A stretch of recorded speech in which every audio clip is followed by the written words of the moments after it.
Hey, I'm Tim C. Hey, I'm Landon Blanks. And you're listening to Hacking Concrete.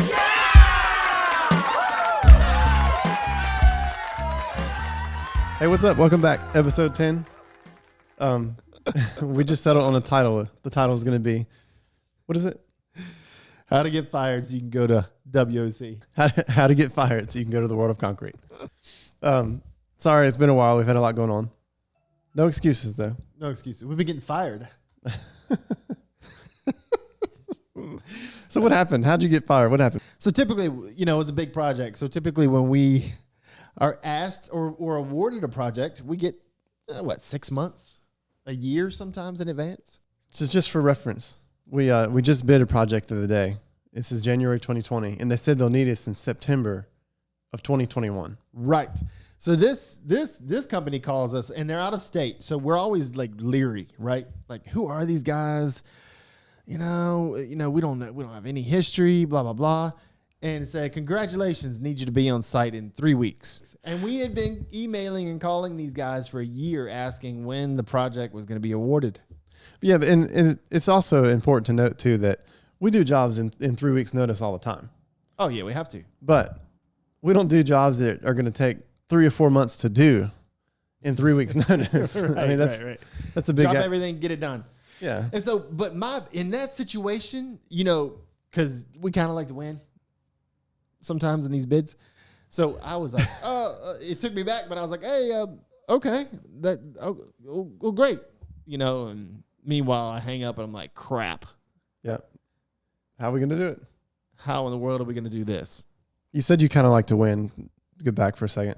Landon's real competitive with bidding. Like, it's almost like it's an athletic event. And you're trying to win. He likes to win. No matter what. The money in the job is not as important as the winning. Something like that. It is. So anyway, and all of a sudden we realized real quick. Actually, we let like a week go by. I let like a week go by. Realized after that, like, this is not going to work at all. I can't get machines lined up. We were supposed to purchase machines for this project. Wasn't a machine in the country. That's another story. Mm-hmm. All of them were gone. We bid the project planning on using a new system that required a special kind of machine, and we were going to buy the machine for that job. Yes. Wasn't any in the country. And they're sold out because it's not but a couple manufacturers. Right. Fortunately, though, I noticed that at World of Concrete, there appeared to be other manufacturers making the same kind of machine now. There's going to be a lot of them there this year. It's going to change. Can we say those trowel polish machines? Can we say that? Trowel polishing machines. Yeah. So, yeah. We don't know how we feel about that, and that's for another time. But right. We're definitely going to, looking forward to investigating. Sorry. So what happened? How'd you get fired? What'd you do? I called him, and I told him, I said, look, we are not going to be able to hit the timeline. I'm sorry, but there's no way we can get there in time.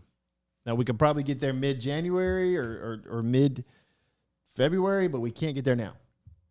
And he went ballistic. He got mad? Oh, furious. And bear in mind, we have not even signed a contract. Very intentional. Don't sign a contract unless you know what's going to happen. It was a new vendor. We never worked with them before, right. And there were a few red flags up front. It was the way things were going. A big one is, hey, here's 60,000 feet. Be there in 3 weeks. Yeah. What? Maybe it's normal. Maybe you guys just be like, no, we deal with that all the time. I don't think so. No, that's kind of weird. I don't think so. And then, especially to not have any flex in the schedule. What contractor has no flex in the schedule? Right. And tries to book the company 3 weeks prior to the job? Especially this type of project. Yeah. And then he gets furious at me and says, well, we're going to have to come back on you monetarily. What? That's funny. And it freaks you out. When someone comes at you like that, you freak out, right? Definitely, yeah. But I think he was just messing with you, trying to get, he was trying to get you to come and do it. Hindsight being what it is, that's what it is. So anyway, we ended the conversation. We go, hey, I can get there in a month, 2 months, and we're not stepping away from the project. We'll do it. And he said, let me call you back. Yeah. Did you get a call back? I did get a call back. What did he say? He said, you're fired. And just to revisit the contract thing too, we sign contracts with people all the time once we have a date. Right. Like, there's no contract without a date. Like, that's crazy. Well, you kind of have at least some knowledge of what's going on. Yeah. Right. Yeah, definitely. Right? You've Definitely. talked about the project. You've gone through some type of pre-con communication. None of this. Mm-hmm. They're from 2 states away. So we were talking earlier that how a project manager can really wreck your relationship with the customer and with the actual contractor, the GC. Right. So a general contractor has a project manager that runs the job. That guy can really mess the relationship up. So it's entirely possible that he dropped the ball, and maybe he thought he had you under contract. Maybe he thought he communicated. Whatever the case, though. Wait, are you talking about the second time we got fired? No. I was just realizing it could apply to the first time. Because we got fired again. Right. That's another. Yeah, we're gonna get to that. But this time you got fired though. It could have been the PM dropping the ball, and now we've lost the relationship with that general contractor. Yes. Crazy situation. Beer in 3 weeks, 60,000 square feet. Oh, you're not gonna do it? I'm gonna sue you. What? Well, we haven't. What? I haven't gotten paperwork. That was divine saying, "Don't do it. Don't do it." We get signs like that really often, where maybe we're just wrong, but it seems like I don't know what I'm trying to say. No, go with your gut. Yeah. Go with your gut because your gut is gonna be right a lot. Yeah. As George Costanza would say, you have to listen to the little man. He said, "My little man's an idiot." Do you remember that one? No, what was that one? On Seinfeld. So anyway, go with your gut. It got you this far. But check your gut with other people. I asked him all the time, "Am I right here? Am I right? What's going on?" I fight the balance of like going with my gut on stuff of stuff not feeling right, and then on the other hand of me not wanting to do something that's very hard. So trying to balance the two. Wait, I really don't want to do it anyway. Yeah. All right, and then so go back to what you said about the PM. All right. So there's another project where we had been working for this particular customer for how long now? 4 or 5 years, right? Yes. And Shutdown work, holiday work. yeah, for the entire 4 or 5 year period, we were planning jobs months in advance because they would say, this machinery is going to be shut down 2 months from now.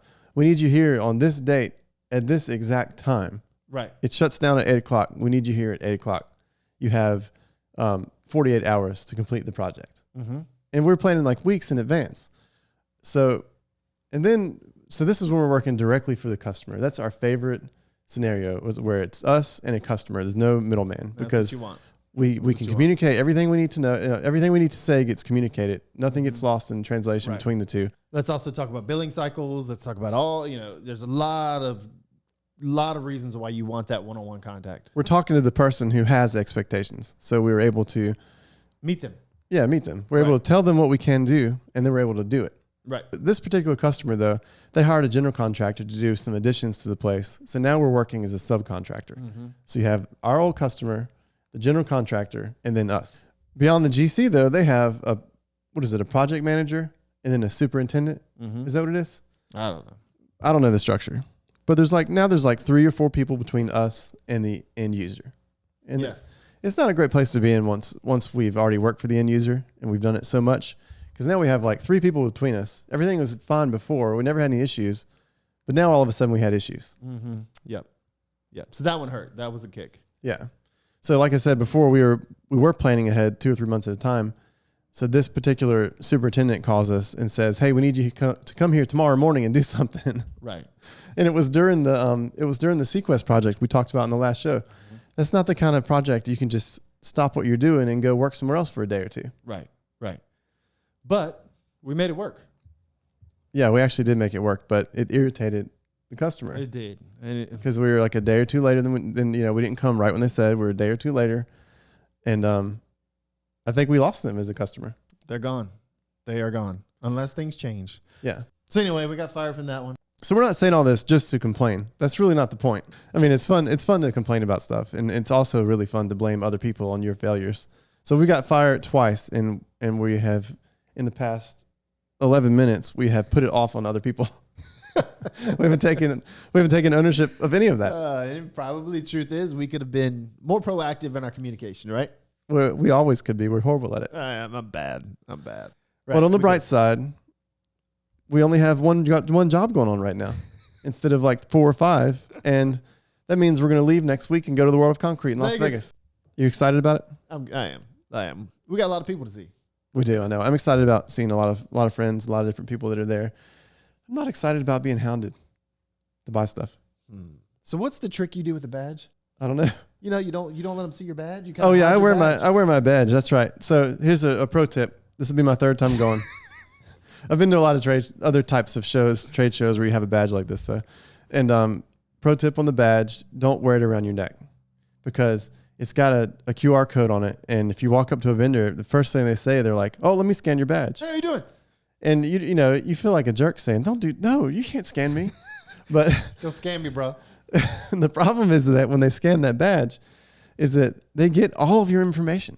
They get your address, your phone number, and your email address. Yeah. So And when you put it get home, backside? when you get home, you're inundated with email. Wait, you put it on the backside. So I wear it on my On your rear. On my your rear. derriere. And so in other words, they have to reach around with the scanner. It's super awkward if they want to scan me. What are they photographing the rear? Are they scanning? What is that? Yeah, it's super awkward. So to scan me, they're gonna have to say, "Can I scan you?" And then if I say yes, I'll reach around and hand it to them. I can act like I'm all put out, like I can't find it, and they're like, "Oh, just forget it." Oh, good.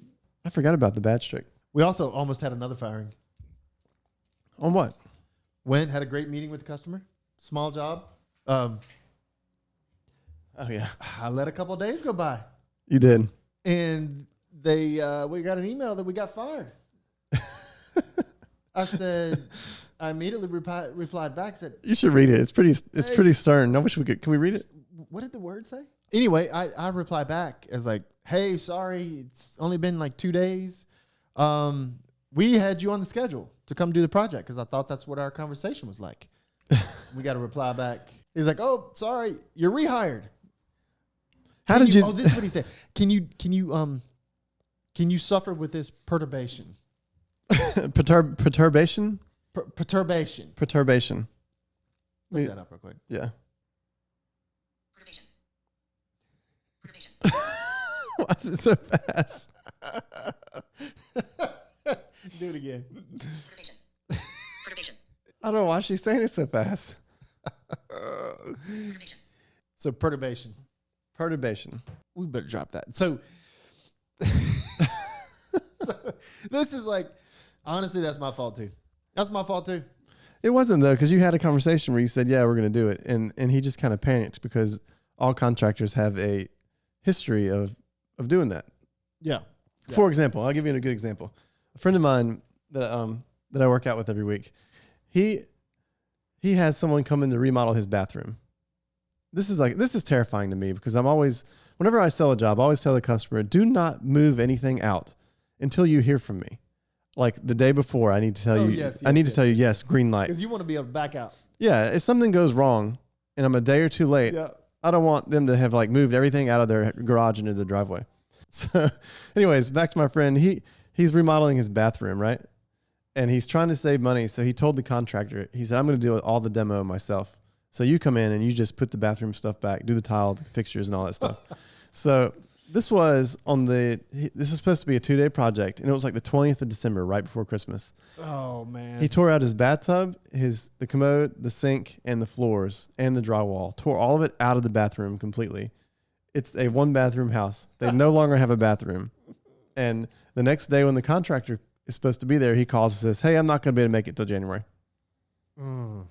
So And see, this is where we go wrong as contractors. He knew he couldn't get there. he knew he couldn't get there the day before. Why did he wait until the day of? And we do it. So a lot of this is on us. We're complaining Yeah. about other people. Man, it's just tough. I know. You're just trying to keep a million people happy. All the time, it's a constant struggle. I mean, I just had someone ask me to price a 2-foot by 1-foot countertop. And I spent 30 minutes typing the text, trying to tell them that I didn't know how to do it because Struggling. I was struggling. It was going to take like 3 or 4 days. It would take like 3 days because we don't have a place set up to do it right now because we just moved in this new place. It would take like 3 or 4 days to get set up. And I just could not figure out how to word it. Can't figure out what to say. So you just put it off. So And all of a sudden the bathroom is torn out. it's so true because it's like, but those things, it's good to go through life in those things because you realize I got to get better. But do we get better? Do I get better? That's why that book I just told you to read, 5, 4, 3, 2, 1. What is it? Oh yeah. The 5-second rule, 5-second principle. by Mel Robbins. Yeah. And Yeah. so, and what it basically is, okay, you don't put it off. You just say 5, 4, 3, 2, 1, act, go, And then do it. and do it. Yep. So we always struggle sending bids out. We think it's going to take so long. I mean, we have our computers with us. We could do it anywhere we are. Yes. And so we'll have like 3 or 4 bids to send, and we just won't, because we think, well, I've got to be in my office sitting at that desk, focused. And you just sat down here while you're waiting on me to get some stuff ready to record this. And how many did you send out? 4. You sent 4 bids out in like 15 minutes. Right. Right. I did the same thing at the World of Concrete. It's Caesars. Yeah. I could have stayed at the place I wanted to stay at in Caesars, That's where I'm staying. where you're staying. In November, it was a great price. You know what I did? Oh, I'll go look at it another time. Yeah. That's true. You Couldn't know pull why the- I'm not staying? Not at that spot. I know it. I'm there though. I don't know how it worked out, but I'm Dirty there. dog. We're kind of going all out this year on the trip to Vegas, and so I got the nice resort at Caesars. You're over there in the ghetto part of Caesars. So, anyways, we're both staying at Caesars at World of Concrete, and we got some T-shirts made this year. And did you, your brother-in-law made them? Is that right? Yep, he made them. Do you have them? Do we have them yet? No. Okay, so his brother-in-law made us some T-shirts, some Hacking Concrete T-shirts. So if you happen to see us at the World of Concrete, and we actually have a backpack with us, just say hey, and we'll give you a shirt. Is that the plan? Is that how we're going to do it? Yeah, Anyone that says hey, until we run out, got a shirt. free Hacking Concrete T-shirt. What are you looking forward to about going? I know we said relationships and stuff, but why would anyone go to World of Concrete though? What's our real reason for going? We need to go this year, well, to meet with vendors, but also we're looking at a new area of concrete that we have not done. Oh yeah, that's right. So we need to take like a good half a day Yeah. to go look at these vendors, get this machine right, see if this is, for one, how much everything's going to cost. We really don't have any idea. We have an idea. It's always double what we're thinking. It is, yeah. It is. So we need to look at that for like a half a day. There's one specific thing about the machinery that I think is interesting, an interesting thing that's happening in our industry, in that we just bought a new polished concrete machine, and it's remote controlled. Mm-hmm. And this new area we might go into, I don't want to say what it is yet, but this new area we might go into, I really want to see if they have remote controlled Very true. things, because Very it could be a little sketchy. I think it could be a little dangerous, and I like the idea of being away from the equipment. Right. And also, we have decided that we have a problem with labor, and I know you guys do too. I know the industry has a problem with labor. So what we calculated is the extra money that it took to get the remote control placed on the machine. It essentially knocked out a man, maybe a half a man.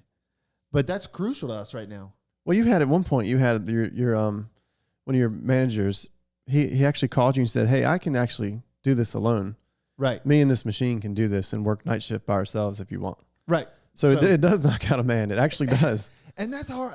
That's hard to communicate to the customer, because I think once we place a bid, that their expectations are this many people on a site or anything else, but they don't realize that very expensive piece of equipment. It's ridiculous. It was ridiculously expensive, the one we got. Right. And it does better than a guy that knows nothing. It's just showing up watching. Yeah, it does. And in addition to the machine eliminating the extra person, the biggest selling point for me is that when you go and load the equipment out, like our business is at a point where we're still taking trailers. We load our stuff in trailers and we drive to the next job. Mm-hmm. So a lot of times that's you pulling the trailer. So this new machine, it's a one-man show getting it onto the trailer. Mm-hmm. So like if the job is completely done, you can go out there and load up and get us out of there alone. Whereas our large machines are like literally a 3-man process getting them in the trailers. I mean, they're 1,200, 1,500 pounds. It really takes that many because we're not on loading docks. We're in trailers. Yeah, so I'm looking forward to going and seeing on this new business we might go down, road we might go down.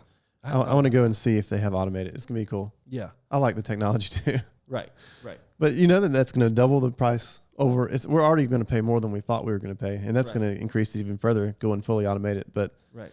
I just don't see any way around it at this point with the way the way the labor situation is. Mm-hmm. And I think I've been told labor is out there. You just need to pay a lot. It's so tough because we're kind of old school. Mm-hmm. So tough to pay a tremendous amount of money for someone that's non-educated in our industry. Yeah, it is. It's about moving up through the minors, and then making your way. But now it's like, hey, you got to provide a van, phone, and if you still don't know what you're doing, here's a job. Yeah, You know. it's true. So anyway, if you're listening to this, we're on a magazine, Yep. right? They're gonna be passing it out. I think they're gonna be passing it out. Oh, yeah, you're the cover boy. I made the cover. I know. I'm Rob sorry. got the cover behind the H, behind the shark. But you got the cover. Rob is like Mike Wazowski in Monsters when they made the cover of that magazine, and Mike is behind the barcode. That's Rob. Right. Coatings Pro Mag. We got it. We got it. So what else do you want to learn at World of Concrete? Anything? About our failures. About how I can't communicate. Do they have seminars on communication there? Yes. So last year you played one hand of blackjack. Yeah, that's true. I did. And give us that story. Well, I played a bunch of hands of blackjack, Oh, you did? Okay. the day before. All right. And I play $5 at a time. It's a very simple process. The rules are written on the table. What the dealer is going to do, the rules are written on the table. So if you do the same thing as the dealer, only slightly modified, I feel like I have a good chance of winning, right? Whatever. I know everybody says that. So I was up about $100, paying $5 at a time, and I played one night, and I made about a little over $100. And so we quit for the night. We went to the show the next day, and we come back, and it's our last night in town. And I said, and we were talking about where we're going to go eat. You know, should we go to McDonald's or should we go somewhere nice? And I said, I don't want to go spend a bunch of money somewhere nice. And then you and Rodney, my brother, y'all had, I guess, lost a little bit at blackjack. Always. Yeah. And I think I would lose too. I think it was dumb luck. But anyways, so we decided at that moment that I was going to take my winnings, my $100 that I was up. I didn't want to go home losing money, but I was okay losing what I had won. So we took my winnings and we put it on one hand. It was $100 maybe. And we won that hand. Won it. And we got to go eat anywhere we wanted to go eat. And I cannot believe where we ended up. Oh my gosh. Who picked that? It wasn't me. That wasn't me. So I guess Rodney picked it. But We all agreed to it. well, we were lazy. We didn't want to walk really far. All the resorts, all the restaurants and resorts have a line. You have to get reservations. So we ended up at the Bubba Gump Shrimp Bubba Company, freaking Gump. and we blew $200. All that work for Bubba Gump. How do we spend so much at Bubba Gump? Everything in Vegas Well, is we got the expensive. shrimp basket. Yeah. Everything in Vegas is expensive. So anyway, yeah, grab us for a shirt. Let's hook up in Vegas. What do we got? Like the decorative concrete party?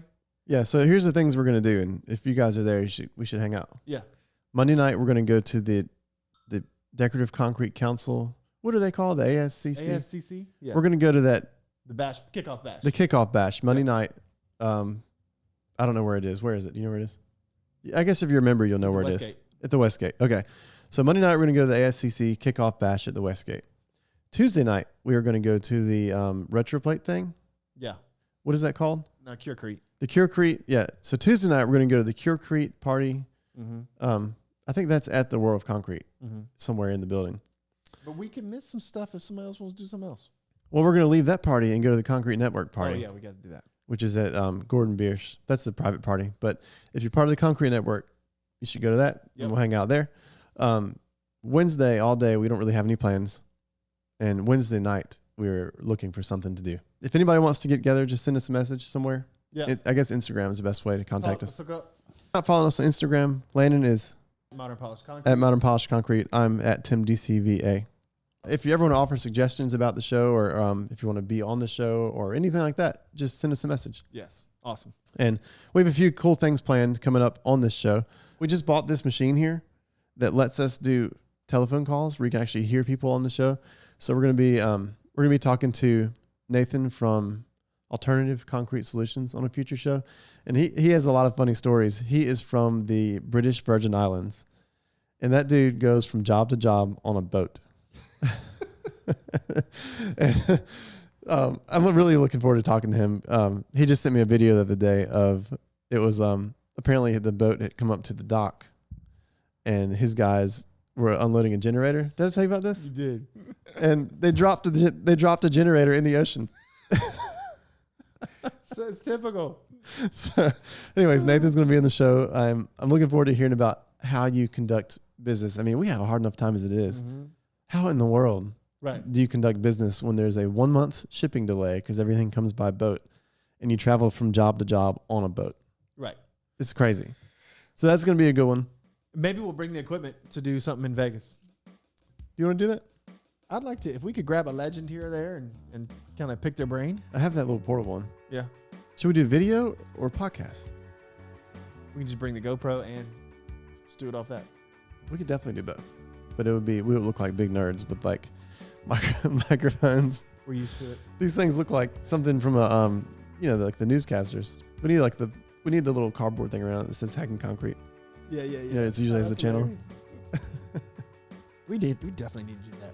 Anyways, thanks for listening. Look forward to seeing you next week.